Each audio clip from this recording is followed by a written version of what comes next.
When it comes to the resurrection of Jesus, there are also others who we could say are critical.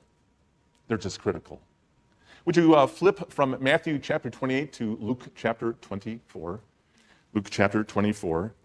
After Jesus was raised from the dead, we discover how the apostles were not initially on board.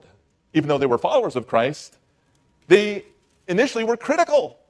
They were not buying into the message that came to them that Jesus actually was raised from the dead. Now, they may not have been as critical as Simon Cowell, who, as a part of America's Got Talent, is known for his smack, for his put-downs, for his telling people how horrible they are as singers, and they really don't even belong on the planet.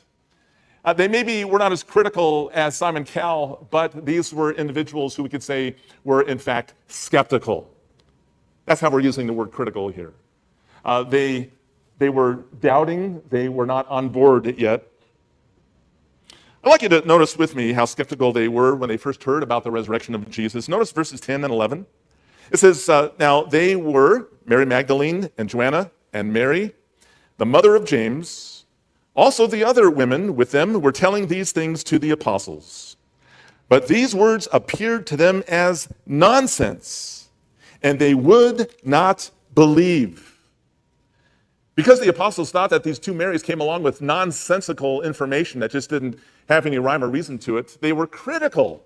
They were skeptical. They did not buy into the message that they heard. By the way, the words there, would not believe, come from the Greek term apiston.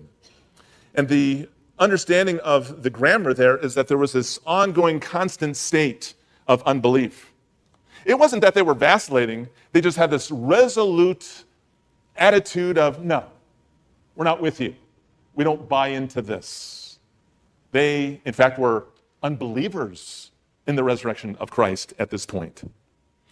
Of course, we know Thomas was so critical of the resurrection of Jesus that John 20, verse 25 says, that he says, unless I see his hands, the imprint of the nails, and put my finger into the place of the nails, and put my hand into his side, I will not believe.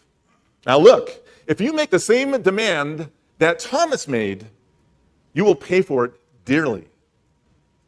If you say to yourself, I'm not going to believe in Jesus unless I personally can eyeball with empirical evidence Jesus physically present right here, right now, I'm not going to believe. You will pay for it throughout eternity if that's your position. Don't bargain with God.